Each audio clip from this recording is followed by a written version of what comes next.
Pulivendula MLA Jaganmohan Reddy గారు సిగ్గు egg గాలికి వదిలేసి ఎవరు ఎన్ని తిట్టినా ఎవరు ఎన్ని మొట్టికాయలు వేసినా వీడు సిగ్గు లేకుండా ప్రవర్తిస్తుండడంతో ఏకంగా ఇప్పుడు ఆంధ్రప్రదేశ్ గవర్నర్ అబ్దుల్ నజీర్ గారు జగన్మోహన్ రెడ్డిపై సీరియస్ అయినట్టుగా తెలుస్తా ఉంది. తీవ్ర ఆగ్రహం వ్యక్తం చేసినట్టుగా తెలుస్తా ఉంది.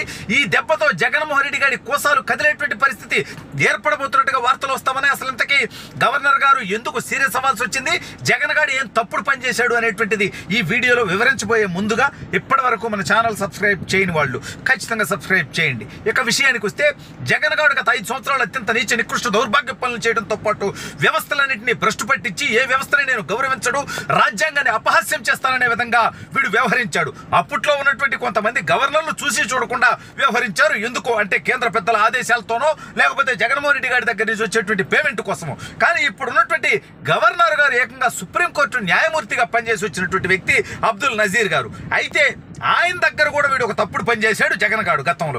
ఏంటంటే చంద్రబాబు నాయుడు గారి అరెస్టు సందర్భంలో గవర్నర్ గారు అనుమతి తీసుకోవాల్సి ఉంటే ఆయన ప్రతిపక్ష నేత హోదాలో అధికారికంగా ఉన్నాడు. ఇవాళ జగన్ గారు అంటే 11 మంది ఎమ్మెల్యేలు ఉన్నారు కాబట్టి వీడు ప్రతిపక్ష నేత కాదు, జస్ట్ పులివెందుల ఎమ్మెల్యే. ఈ డెకాయిట్ గారిని అరెస్ట్ చేయాలంటే గవర్నర్ గారు అనుమతి అక్కర్లేదు, కేవలం స్పీకర్గా ఉన్నటువంటి వాళ్ళ అనుమతి చాలు. స్పీకర్గా ఉన్నటువంటి చింతకాయల అయ్యన్నపాత్రుడి గారి అనుమతి ఖచ్చితంగా ఈ తప్పుడు వాడి మీద ఖచ్చితంగా వస్తుంది. ఎందుకంటే పాప అయ్యన్నపాత్రుడి గారి మీద ఎన్నో కేసులతో పాటు చివరికి రేప్ కేసు కూడా పెట్టినటువంటి నికృష్టుడు జగన్మోహన్ రెడ్డి అనేది రాష్ట్ర ప్రజలందరికీ తెలుసు.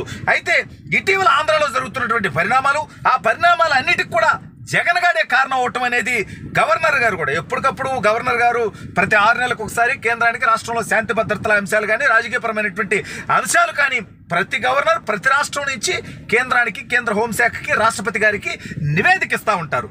అయితే ఇప్పుడు ఈసారి గత 4 నెలలు అంటే గత 6 నెలల మీద ఈసారి ఇప్పుడు నివేదిక ఇచ్చేటువంటి క్రమంలో ఆంధ్రప్రదేశ్లో జగన్ గారు ఇప్పుడు వరదలు వచ్చాయి. ప్రకాశం బ్యారేజీ దగ్గర గేట్లు పంపించి వైసీపీ నాయకులతోటి నందిగం సురేష్ లాంటి లఫుట్టుగాల్ని వాడు తలసీల రఘురాం లాంటి బఫూల్ని అడ్డం పెట్టుకొని బోట్లు పంపించి వేలాది మంది ప్రాణాలు తీయాలి అనేటువంటి కుట్రపూరిత ఆలోచన మీద కూడా గవర్నర్ గారి నివేదికలో ఉన్నట్టుగా తెలుస్తా ఉంది. అదేవిధంగా ముంబై నటి జత్వానీ విషయంలో ఏదైతే ఏకంగా 3 ఐపీఎస్లు కాంతిరాణ టాటా, పిఎస్ఆర్ ఆంజనేయులు, విశాల్ గున్ని ఇట్లాంటి గోండాగాలను అడ్డం పెట్టుకొని చట్టాన్ని అభయాసం చేస్తూ ప్రజాస్వామ్యాన్ని వెక్కిరిస్తూ వీళ్ళు చేస్తున్నటువంటి వికృత చేష్టల మీద, అంటే గత 5 సంవత్సరాల వీళ్ళ అరాచక పరిపాలన మీద ఇవాళ 3 నెలలు కాకుండా వీళ్ళు చేసినటువంటి అరాచకాలు ఇన్ని బయటకు వస్తే రాబోయే రోజుల్లో మరిన్ని వచ్చేటువంటి అవకాశం ఉంది. ఇవాళ ఈ జగన్ గాడు, ఈ డెకాయిట్ గాడు గవర్నర్ గారి దగ్గరికి వెళ్ళి ఇష్యూ చేసేటువంటి ప్రయత్నం చేస్తాడు. వీళ్ళ పార్టీలో వాళ్ళిద్దరు కొట్టుకొని వినుకొండలో నరుక్కొని చంపుకుంటే ఒకరు చనిపోతే, దాని మీద ఒక ఆకుర విడి చనిపోతే దాని మీద ఢిల్లీకి వెళ్ళి ఆంధ్రప్రదేశ్లో రాష్ట్రపతి పరిపాలన పెట్టాలి అంటాడు. అంటే వీడు మాత్రం ఏకంగా దళితుల్ని చంపేసి శవాలని డోర్ డెలివరీ ఇచ్చినటువంటి నికృష్ట చరిత్ర వీడిది.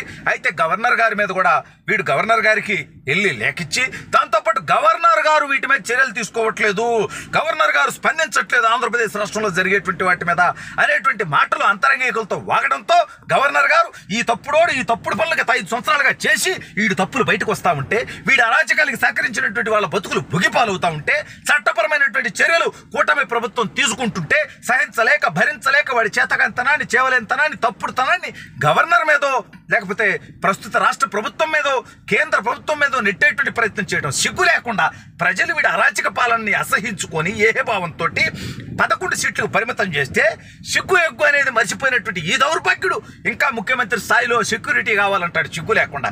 ఏం తప్పుడు పనులు, ఏం తప్పుడు బతుకులను బతికేటువంటిది అనేటువంటి విధంగా. అదేవిధంగా ఇటీవల జరిగినటువంటి కొన్ని ఘటనలు కూడా చూస్తే వీడు అనేక కుట్రలకు పాల్పడేటువంటి అవకాశం ఉందనేటువంటి వార్తలు ఉన్నాయి. చంద్రబాబు నాయుడు గారి కోసం కొత్త హెలికాప్టర్ వస్తూ ఉంటే అది మార్గమధ్యమంలోనే ఇక్కడికి రాకముందే కూలిపోయింది. అంటే దీని మనకి ఏమైనా కుట్ర ఉందా? జగన్ లాంటి డెకాయిట్ గాడు అధికారం కోసం ఎంత నిజానికైనా తెగబడతాడు అనేది ఇవాళ జత్వానీ విషయంలో మనం చూస్తూ ఉన్నాం. ఎవడో ఆడి స్నేహితుడిగా ఉన్నటువంటి పారిశ్రామికవేత్తను రక్షించడం కోసం ఒక ఆడబిడ్డను తన కుటుంబ సభ్యులతో సహా తీసుకొచ్చేసి వాళ్ళని 42 రోజుల పాటు జైల్లో పెట్టడంతో పాటు 15 రోజుల పాటు వీటీపీఎస్ గెస్ట్ హౌస్లో పెట్టి చిత్రహింసలకు గురి చేసి అవన్నీ వీడియోలు తీసినటువంటి చరిత్ర. వీటన్నిటి మీద కూడా కేంద్రానికి ఈ రాష్ట్రంలో ప్రతిపక్ష నేత ఎలాగో లేడు, కానీ ప్రతిపక్ష స్థాయిలో ఉన్నటువంటి వైఎస్ఆర్ కాంగ్రెస్ పార్టీ వికృత చేష్టలు ఈ రాష్ట్ర భవిష్యత్తుకి. అంటే ఈ రాష్ట్రానికి వరల్డ్ బ్యాంకు అమరావతి అభివృద్ధికి లోన్ ఇస్తానంటే వాళ్ళకి లేఖలు రాస్తారు ఇక్కడ వద్దు అని. ఏదైనా పరిశ్రమ పెడతామంటే వాళ్ళకి లేఖలు రాస్తారు. వాళ్ళకి ట్విట్టర్లో అదేవిధంగా ఫేస్బుక్లో ట్యాగులు చేస్తూ ఈ రాష్ట్రంలో అరాచకం ఉంది, మీరు ఇక్కడ పెట్టుబడి పెట్టొద్దు అంటే వీళ్ళకి కావాల్సింది వీళ్ళు అధికారంలో ఉండడమే తప్ప ప్రజల బాగు కాదు, యువతకు ఉద్యోగ ఉపాధి అవకాశాలు రాకూడదు, చంద్రబాబు నాయుడు గారి హయాంలో ఈ రాష్ట్రం అభివృద్ధి చెందకూడదనేటువంటి వికృత వైసీపీ చేష్టల మీద కూడా గవర్నర్ గారు కేంద్రానికి నివేదిక ఇవ్వడానికి సిద్ధం చేసినట్టుగా తెలుస్తా ఉంది.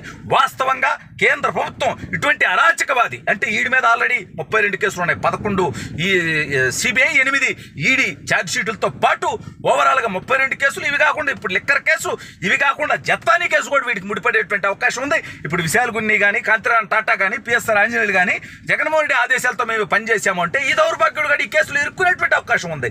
కాబట్టి వీడి మీద రాబోయే రోజుల్లో ఈ గత 5 సంవత్సరాల్లో వీడి చేసినటువంటి తప్పుడు పనుల మీద 500కు పైగా కేసులు పడేటువంటి అవకాశం ఉంది. ఈ దౌర్భాగ్యుడి జీవితం అంతా జైల్లో ఉండేటువంటి పరిస్థితి రాబోతుంది.